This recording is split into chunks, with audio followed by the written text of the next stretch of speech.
Hoje tem o prazer e a honra de receber o nosso companheiro André Luiz Chiarini Vilar, esse jovem que aqui se encontra, que já conquistou nossos corações com seu carisma. Ele vem do Brasil, está nos visitando, né, e fazendo uma passagem pelas casas espíritas aqui, fazendo uma série de palestras. Eu vou ler um pouquinho sobre o que ele faz no Brasil. Ele é vice-presidente do Centro Espírita Perdão, Amor e Caridade. Esse centro foi fundado em 1901, 116 anos de existência, né? E ele dirige a Mocidade Espírita Cristã Chico Xavier, e ele escreveu essas duas obras. Esses dois livros estão aqui hoje, né, à nossa disposição, e é muito importante ressaltar que os direitos autorais foram integralmente cedidos às obras da Casa Espírita onde ele assiste. Ele vai hoje nos falar sobre Jesus, médico de homens e de almas. Vamos envolvê-lo com o nosso melhor carinho, as nossas melhores boas-vindas.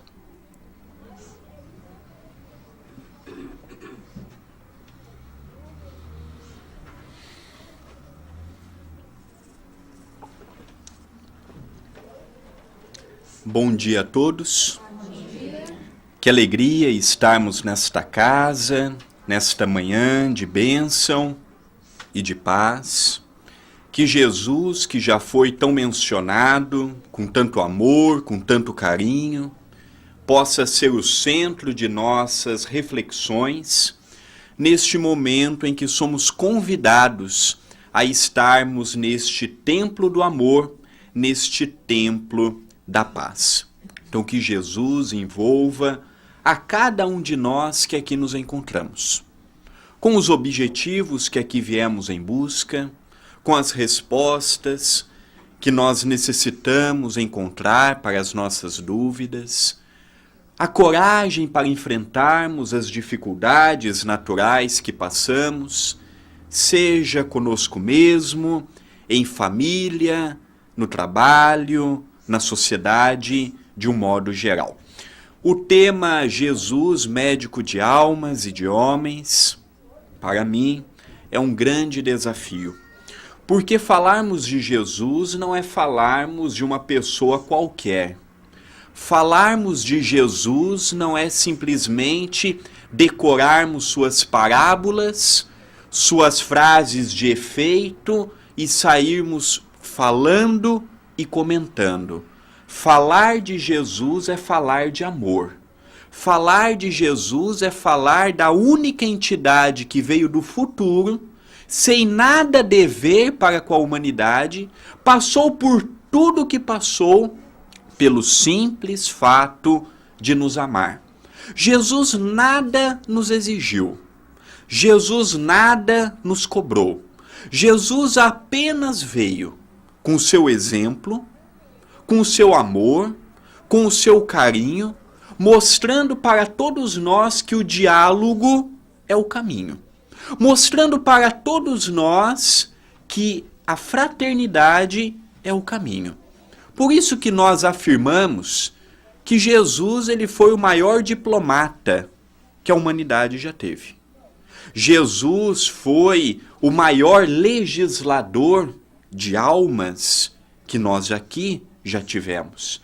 Ele foi muito mais do que um iniciador de um pensamento ético-moral que viria mais tarde a se tornar o catolicismo através do cristianismo primitivo. Jesus é muito mais do que uma bandeira pertencente à religião A, B ou C. Jesus é um convite a sermos o homem de bem. Ele nos mostra o caminho, mas nós todos temos liberdade para escolhermos. Nós todos temos o direito de enxergarmos Jesus do modo que o nosso grau espiritual nos permite. Nós estamos com seu evangelho há mais de 2000 anos. E como no ontem os nossos olhos eram voltados para as guerras, os conflitos, nós pegávamos Jesus como motivo de invadirmos um país. como, por exemplo, a história nos narra desde os tempos do seu desencarne. Mas hoje, a proposta que o Espiritismo nos faz é uma proposta inovadora. Vemos um Jesus amigo, um Jesus que precisa de nós, tanto quanto nós precisamos de Jesus. Nós sempre olhamos para Jesus com aquele olhar, eu preciso dele. Nós já paramos para analisar que ele também precisa de nós? Precisa das nossas mãos, precisa da nossa fala ou do nosso verbo, precisa do nosso olhar, precisa da nossa interação neste mundo em que a maldade ainda prevalece sobre a bondade. Qual que é, segundo Allan Kardec, em O Evangelho segundo o Espiritismo, a grande diferença do mundo de expiações e provas para o mundo de regeneração? Uma só. Hoje, o mal impera sobre o bem. Na regeneração, o bem imperará sobre o mal. Mas a grande pergunta que fica é, qual o espaço que Jesus tem na minha vida? Na tua vida, na nossa vida? Eu quero a ajuda de Jesus, mas eu quero a ajuda de Jesus ou eu quero que ele me ajude do jeito que eu quero? Qual que é a interação nossa com aquele que, segundo Emmanuel, no livro A Caminho da Luz, é o nosso governador espiritual? Por que nós estamos efetuando estas reflexões? Porque nós estamos no limiar de uma nova era. Nós estamos, aos poucos, vendo a inovação tecnológica, a inovação científica, principalmente vocês aqui nos Estados Unidos, em que é um berço para as inovações, as tecnologias, os avanços, as descobertas. Mas nós estamos permitindo também que, além de avançarmos materialmente falando, nós estamos permitindo o avanço espiritual, porque a matéria é importante enquanto estamos aqui. Ninguém leva joias, casas, carros para o mundo espiritual. Ou aqui leva. Porque às vezes é diferente do Brasil. Lá caixão não tem gaveta, aqui tem. O que nós vamos levar nosso daqui? O que realmente é patrimônio nosso, do nosso espírito? São essas reflexões que Jesus nos convida a efetuarmos.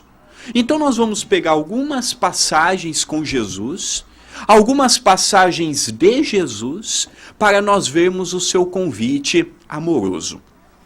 Certa feita eu estava retornando para Itapira e um amigo espiritual, eu não os vejo, apenas os ouço, me perguntou assim: André, o que é o amor para você? Eu fiquei analisando, eu fiquei refletindo.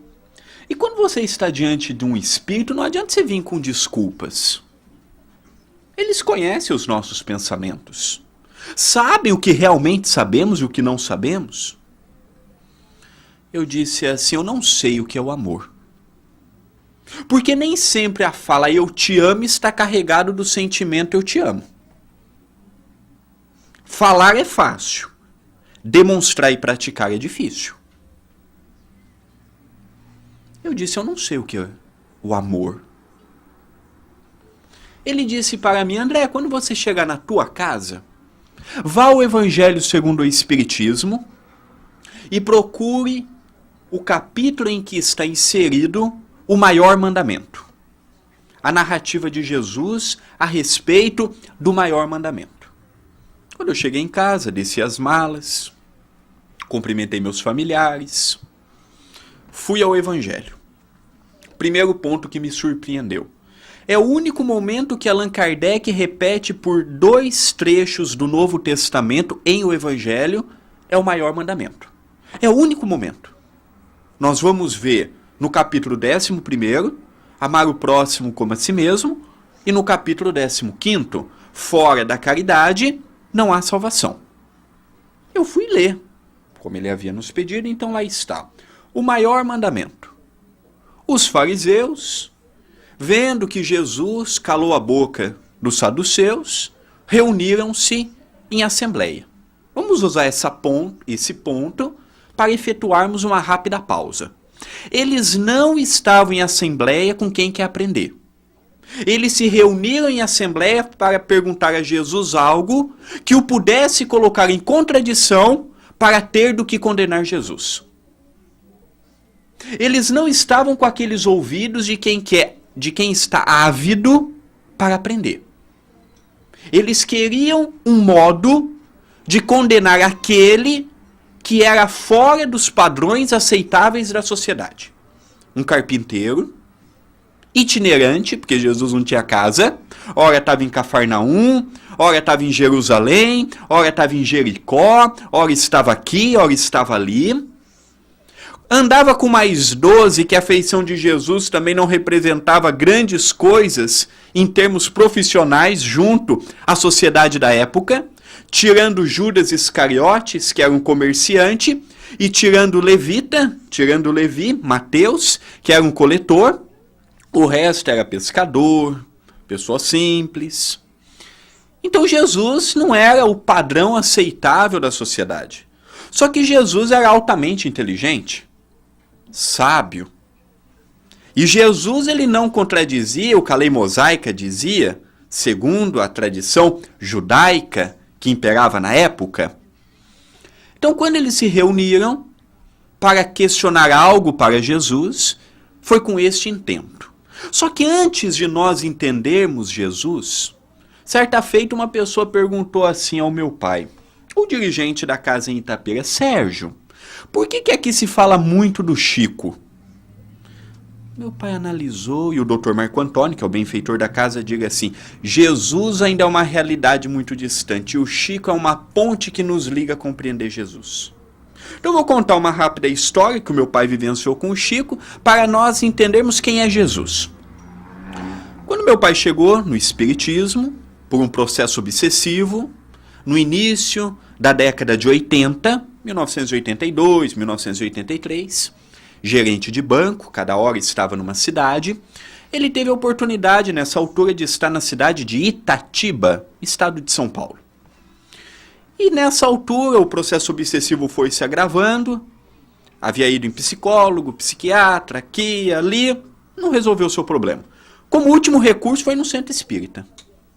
E lá teve a oportunidade de passar pelo atendimento fraterno, pelo tratamento, pelo passe. E o Toninho de Pádua, o dirigente da casa, foi um grande amigo de Chico Xavier, em que ele organizava todos os meses uma caravana para ir até Uberaba. Então, por esta época, meu pai teve a oportunidade de conviver, não dizendo ser um amigo do Chico, porque o Chico recebia milhares de pessoas semanalmente, mas teve a oportunidade de desfrutar longas vezes o convívio com o extraordinário médium mineiro que tanta falta faz para o nosso abençoado espiritismo. E numa dessas vezes em que o meu pai teve a oportunidade de ir para Uberaba, quando ele estava de transferência de Campinas, onde eu e minha irmã nascemos, para Itapira, onde residimos até hoje, que a minha mãe queria uma cidade menor para poder criar eu e a minha irmã com mais liberdade. E surgiu a oportunidade de ir para Itapira. Nesta altura, meu pai já estava casado, já tinha eu e minha irmã. E quando ele foi contar para o Chico, nem precisou. Ah, meu filho, você está indo para uma cidade que eu sou filho. Porque no dia do aniversário de Itapira, o Chico recebeu o título de cidadania itapirense. Ah, você está indo para uma cidade que eu sou filho. Para Chico Xavier, nós não precisávamos falar. Você chegava com uma novidade, o Chico já sabia o que você tinha de novidade. E numa das primeiras vezes, o Chico falou para ele: Sérgio, para Chico Xavier você não precisava apresentar o seu nome. Ele olhava para você pela primeira vez, te chamava pelo nome. Ô Sérgio, como está a Soraya? Como estão os filhos, o André, a Graziella? Como está fulano? Como está ciclano? Um médium extraordinário. Então, numa das primeiras vezes, o Chico virou para ele e falou assim: meu filho, você tem um compromisso com a oratória. Falou para o meu pai. E você vai ter a necessidade de estudar 2 horas por dia. Você vai precisar ter arquivo mental para que numa palestra os amigos espirituais possam sugerir temas e assuntos conforme a plateia que você tiver a oportunidade de palestrar. Na altura, meu pai estava noivo, eu e a minha irmã fazíamos parte do casal, sonhos daquele casal. Meu pai há pouco tempo havia sido promovido a gerente de uma agência bancária. Meu pai pensou, coitado, o Chico está doido. Como é que eu, prestes a me casar, querendo aumentar a minha família, aumentei as minhas responsabilidades profissionais, como é que eu vou estudar 2 horas por dia? O Chico está doido. Chico olhou para ele assim, falou assim, meu filho, eu não tô doido não. Durma menos e estude mais. Então quem fala para mim que não tem tempo, durma menos e estude mais.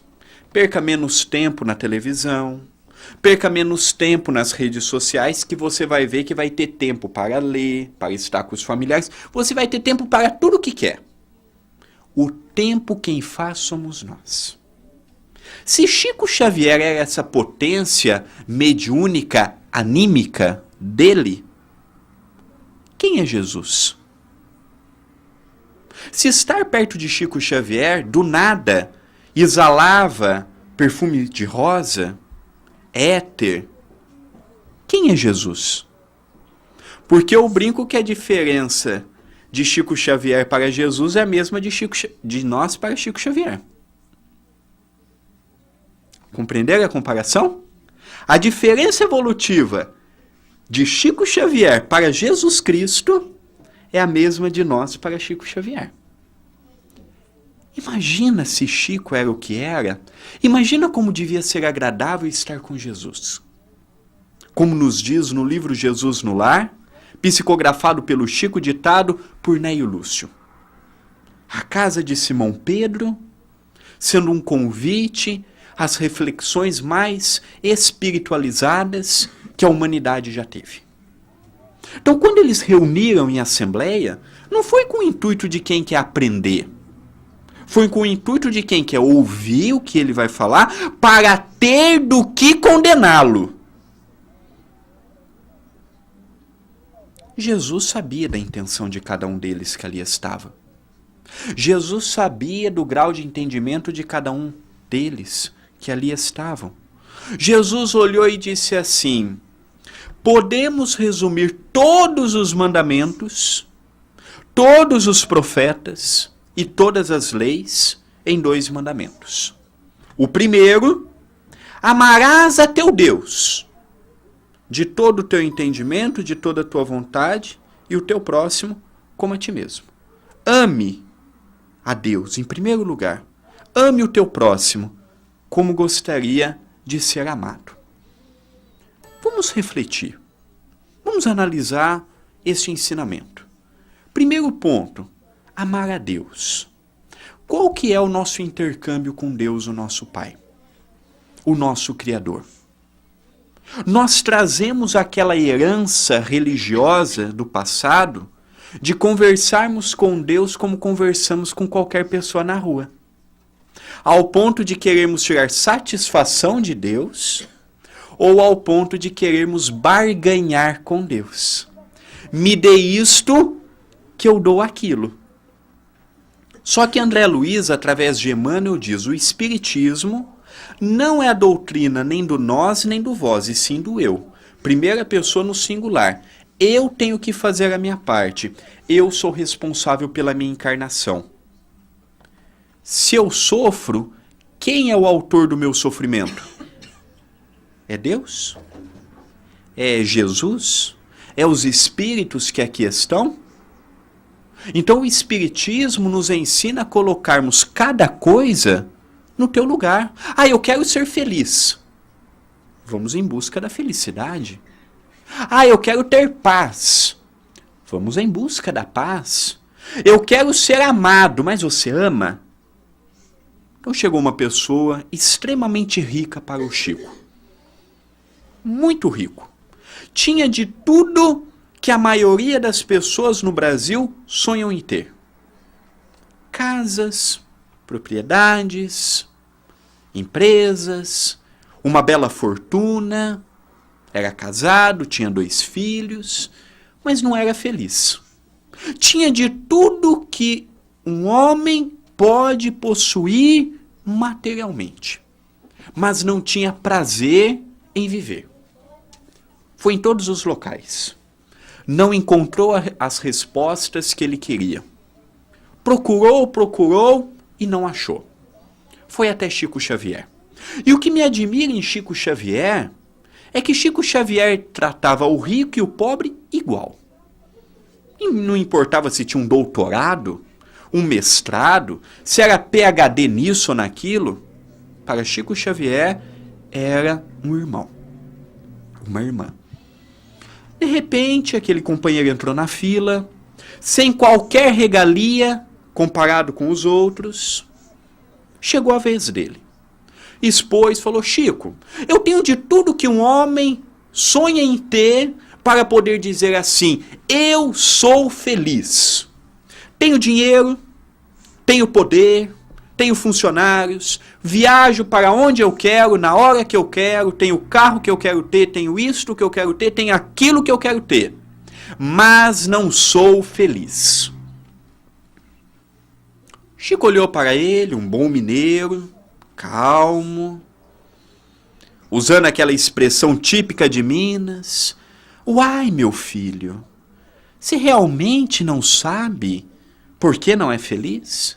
O companheiro disse: não, você não é feliz porque não faz ninguém feliz. O dia que você fizer alguém feliz, você também será feliz. Este companheiro, muito rico, retorna para a sua cidade. Encontra instituições sérias, ajuda financeiramente falando. Abre uma atividade da sopa fraterna, em que ele e outros amigos realizam a sopa e entregam para aqueles mais necessitados. Passou 6 meses. Este companheiro retorna para Uberaba. Entra novamente na fila. Está diante de Chico Xavier e fala: Chico, hoje eu sou um homem completo. Não porque eu possuo muito materialmente, mas porque eu vejo no sorriso do outro o motivo de eu viver. E veio uma pergunta para nós: nós fazemos alguém feliz?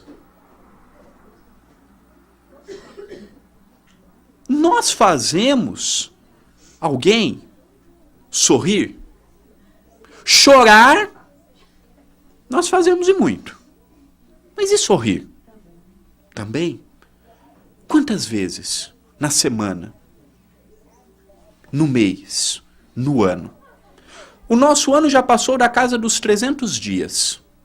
Quantos amigos novos nós fizemos este ano? Dos amigos novos que nós fizemos, tem alguém que está orando por nós?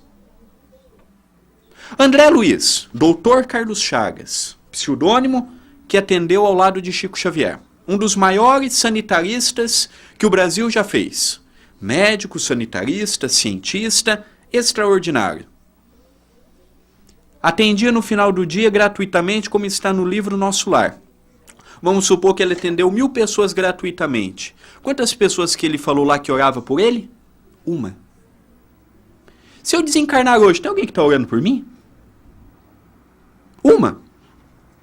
Tem muita gente que vai falar assim: nossa, o André foi tarde. E orando por mim? Mas nós não podemos, acho que estou. Nós temos certeza? Então nós passamos a ver que o amor é o convite maior do ensinamento de Jesus. E ele encerra, depois de nos dizer o maior mandamento, amarmos a Deus sobre todas as coisas, e o nosso próximo como a si mesmo. O amigo espiritual virou para mim e disse assim: André, você que terminou a leitura, você entendeu o que é o amor? Eu disse assim: continuo sem entender. Li, reli, já ouvi muitos companheiros interpretar muito belamente esta passagem, mas eu confesso que eu continuo a não entender o que é o amor. O amigo espiritual disse: André, este é o amor sublimado que um dia nós teremos. Amaremos a Deus e a toda a sua criação em paz e harmonia. Veremos no nosso próximo um instrumento abençoado para compormos uma sociedade. uma família. E depois passaremos a cultuar o nosso corpo como sendo um santuário divino para a nossa evolução. Mas hoje, André, nós temos que inverter essa escala. Leia de trás para frente esta ordem que Jesus nos deu. Então eu li de trás para frente. Primeiro ponto, nós nos amamos? Primeiro ponto fundamental.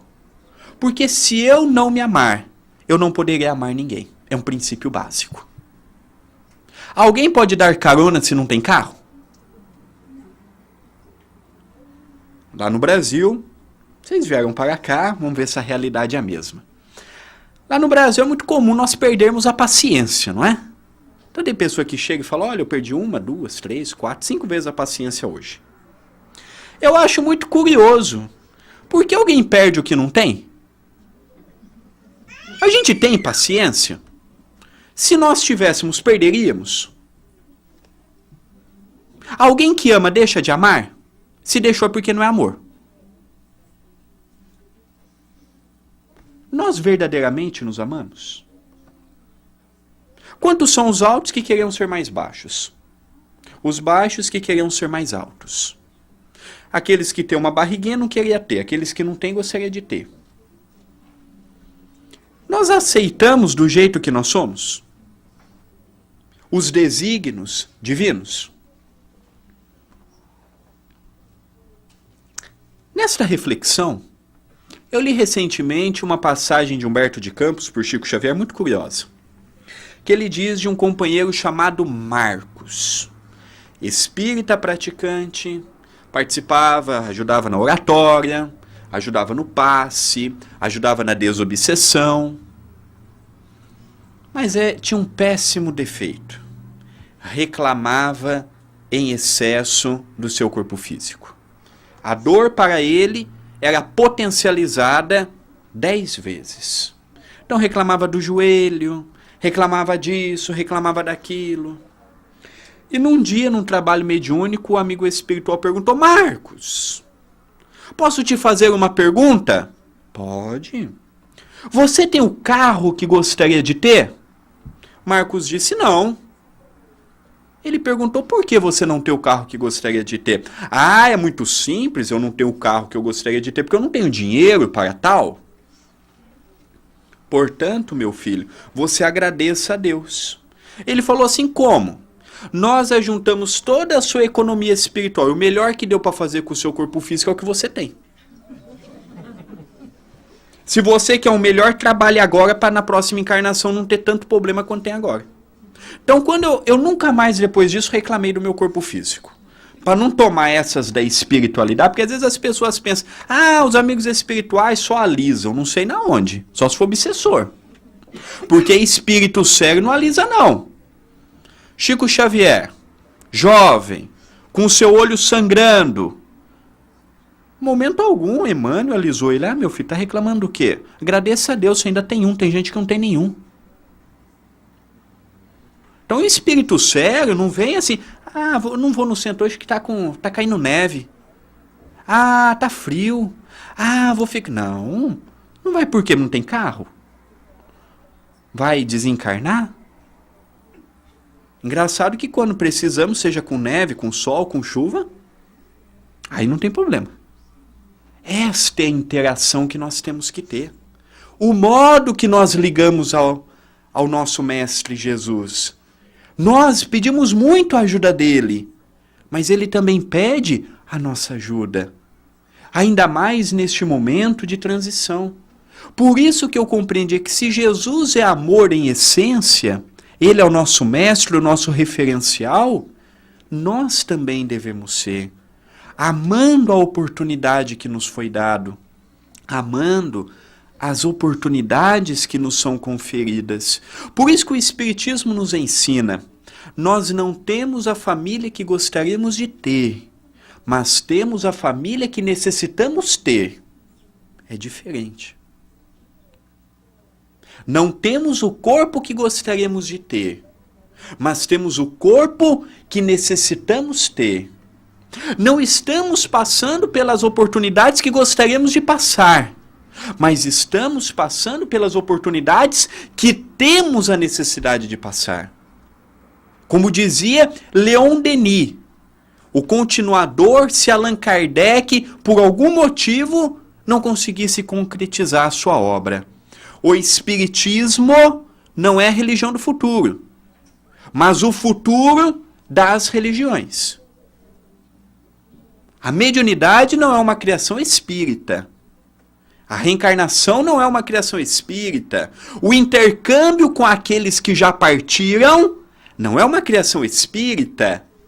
Mas nós já paramos para analisar a visão abrangente que nós, os espíritas, estamos tendo da vida, da dor e das dificuldades? Porque dor e sofrimento é diferente uma da outra. Capítulo 9 do Evangelho segundo o Espiritismo. Bem-aventurados os mansos e pacíficos. Item 7º. A paciência. Um espírito protetor nos deixa, na primeira frase, a dor é uma bênção que Deus envia a seus eleitos. Dor. Oportunidade de resgate kármico. Sofrimento. Potencialidade da nossa dor. Pode ser superado. Pode ser deixado de lado. Então é o modo que nós olhamos. É o convite amoroso. Hoje, quando aqui chegávamos, tínhamos a oportunidade de termos acesso a um papel que uma mãe fez do homem de bem, do Evangelho. Quando ali já nos fala na primeira frase, o verdadeiro homem de bem é aquele que pratica a lei de justiça, de amor e de caridade. Nós somos justos. Justos é para com todos. Não é para com o criminoso que seja feita a justiça, para o amigo que seja absolvido. Isso não é ser justo. Isso é você ser tendencioso. Nós sermos justos, igualitários para com todos. Amarmos, independente de quem quer que seja, e vermos na caridade a oportunidade de praticarmos a caridade. Um outro momento do Evangelho que muito me ensina e me inspira ao homem de bem é Jesus com aquela companheira que fora pega em adultério. Porque ali nós temos a oportunidade de não pré-julgarmos ninguém. Cada um de nós está num grau evolutivo. Para mim, esta camiseta preta pode ter ficado linda. Para muitos que estão me vendo, pode não ter ficado. O que é o belo? O que é o bonito? O que é o feio? O que é o certo e o que é o errado? Tudo relativo. Para o nosso irmão drogadita, que está ainda estagiando na necessidade da dependência das suas substâncias, para ele o melhor são as drogas. E cabe-nos respeitar. É o estágio evolutivo deles. Quantos que, se nós falarmos assim, eu pego o meu domingo pela manhã, em que eu poderia estar dormindo, descansando, aproveitando a família, eu vou para um centro espírita. Para quantos que isso não seria uma bobagem, ao ouvirmos que falamos que aqui estamos? O que é o certo? O que é o errado? Num planeta imperfeito. Então chega aquela mulher adúltera. É interessante que cadê o adúltero? Porque ela não cometia um adultério sozinha. Cadê o companheiro? Pegaram a companheira, em que a lei mosaica prescrevia que quando uma mulher era pega em adultério, tinha que ser levada à praça pública. Lá poderiam tacar pedras, dar pauladas, coisas de selvagem. Mas eu não encontrei Jesus falando assim: eu te amo, Pedro. Eu te amo, André. Eu te amo, João. Eu te amo. Para quem quer que seja, eu não encontrei. O que eu fiz? Fui entender nos ensinamentos de Jesus a forma dele nos amar. Todos aqui conhecem aquela célebre passagem de quando Jesus caminha sobre a água. Pedro, vendo Jesus vindo, caminhando sobre as águas, se entusiasma: eu também quero. Só que Jesus sabia que Pedro não tinha fé o suficiente e não tinha condições o suficiente. Mas Jesus sabia que para Pedro aquela experiência era importante. Quando Pedro diz, Senhor, eu quero ir aí também. O que Jesus fala? Venha, Pedro. Isto é amor. Jesus poderia censurar Pedro. Pedro, vamos deixar para mais tarde? Vamos deixar para outro dia? Aí Pedro veio. No segundo passo, o que acontece? Afunda.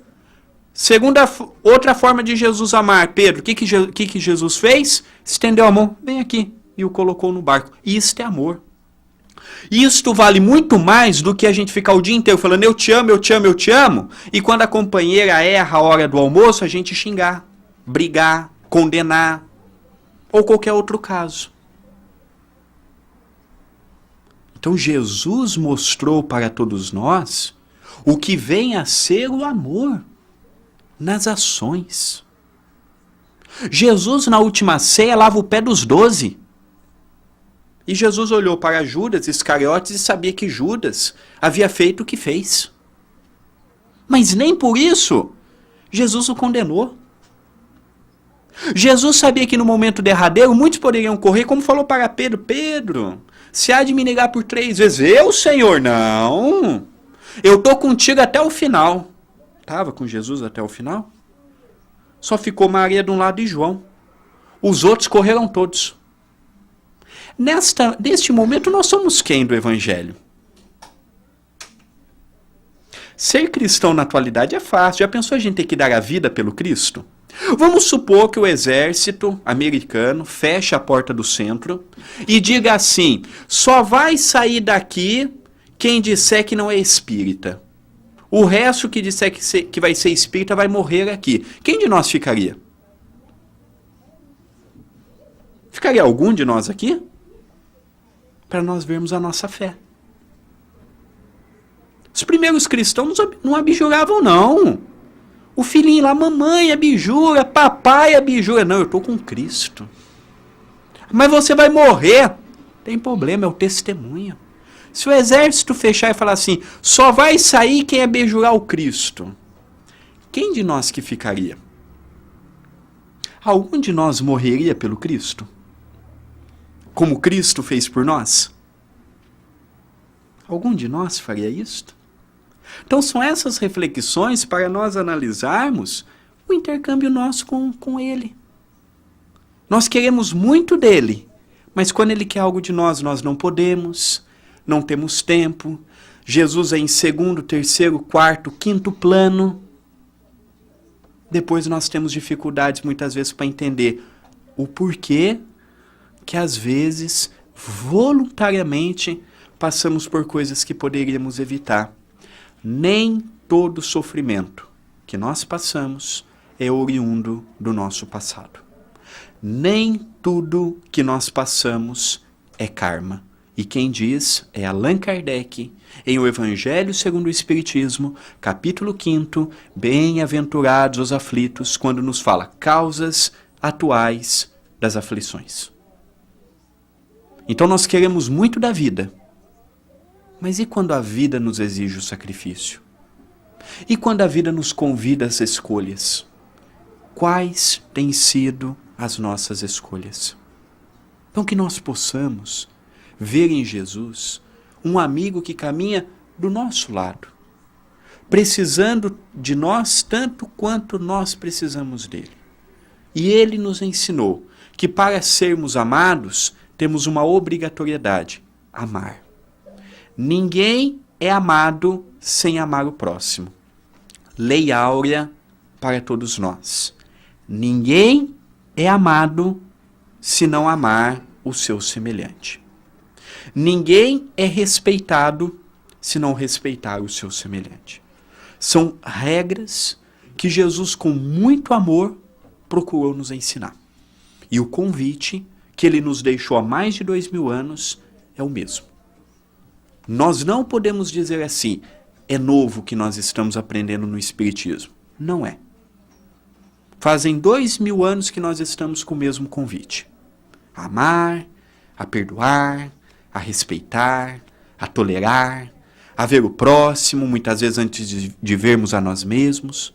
Mas enquanto eu ver apenas o meu lado, E esquecer que do meu lado tem um semelhante, frágil, também imperfeito, que precisa do meu sorriso, da minha atenção.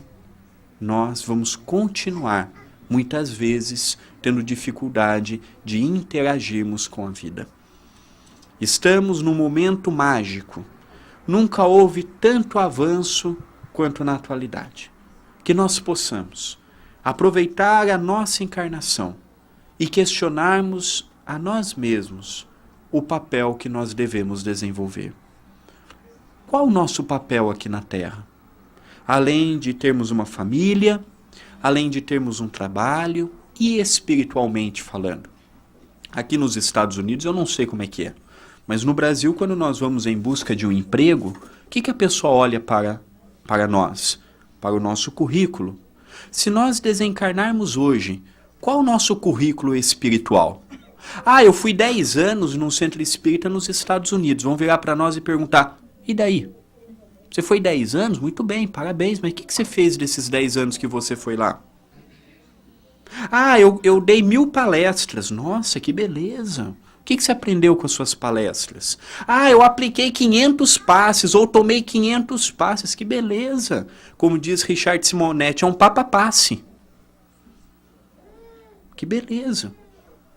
Mas e fora do centro espírita? O que nós estamos escrevendo no nosso currículo espiritual? O que nós estamos escrevendo? Nós devemos nos preocupar. A nossa vida aqui é passageira. Diga-se de passagem, mas quanto tempo nós teremos aqui? Quantos anos? Será que nós dormiremos encarnados nesta noite? Podemos ser chamados para a pátria espiritual qualquer hora? Qualquer dia? E o que nós estamos levando conosco? Então esta preocupação, nós as espíritas devemos ter, porque o conjunto abençoado de informações que nos foram concedidos nos dá a oportunidade de vermos a vida de um ângulo muito maior, vendo que tudo é passageiro, tudo passa. E para encerrarmos, nós vamos contar uma história breve para vermos qual personagem nós somos desta história. Uma floresta estava em chamas. Os animais terrestres caminhavam a esmo, indo de lá para cá, sem um destino. As aves voavam sem um percurso natural, todas agitadas. Aquelas chamas estavam consumindo boa parte da floresta, e agora? O que vai ser da nossa casa? E agora? O que vai ser de nós? De repente, o macaco observa o beija-flor, indo até o centro da floresta, pegando 2 gotinhas de água, 3, conforme que o seu biquinho aguentava, e levava até as chamas. Passou o tempo, o macaco observou aquela movimentação e foi até o leão, o dirigente da floresta, e disse assim: Leão, você tomou nota do que o beija-flor está fazendo? Ele olhou, não. O que ele está fazendo? Ele pensa que vai apagar o fogo, ele pensa que é bombeiro, que vai apagar o fogo levando 2 a 3 gotinhas de água por vez, em que ele vai até as chamas, pega, em que ele vai até o lago, pega e leva até as chamas. Ah, então chame o beija-flor aqui, por favor. Na primeira vez que o macaco viu, o macaco e o leão deram uma risada sarcástica, e o macaco foi contente. Vou chamar o beija-flor. Então, na primeira oportunidade que viu o beija-flor passando, falou: olha, beija-flor, o leão quer falar contigo. Ah, tá bom, muito obrigado. Foi até o leão e falou: ô leão, o que está acontecendo? Eu gostaria de saber o que você está fazendo. Ah, eu estou indo até o nosso laguinho, pegando 2, 3 gotinhas de água, conforme eu dou conta, e estou levando até as chamas. Ah, muito bem.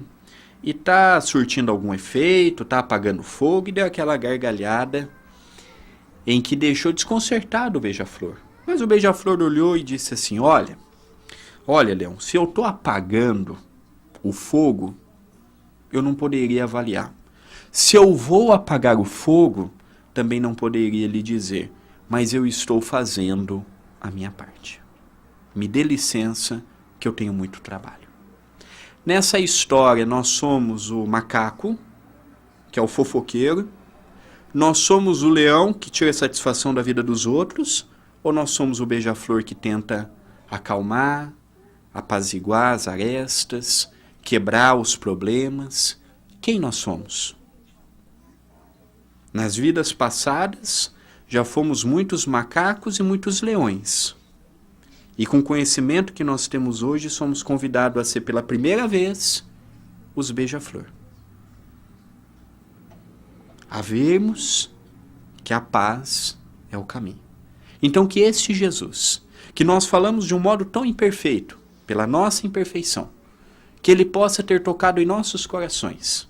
E ao sairmos desta casa, templo do amor e da paz, da união e da renovação, que possamos levar tudo o que necessitamos para termos uma semana de muita paz, uma semana de muito equilíbrio, uma semana de muita serenidade, e sempre que estivermos diante de qualquer situação, questionarmos o que Jesus faria no meu lugar. Se fosse Jesus no meu lugar, do que ele falaria? O que ele pensaria? Como ele agiria? Com certeza, com esta simples pergunta, nós evitaríamos e evitaremos muitos problemas que podem ser evitados. Então, que Jesus nos abençoe, que Jesus nos ampare. Um beijo no coração de todos. Agradecemos a oportunidade de aqui estarmos e muita paz em nossos corações.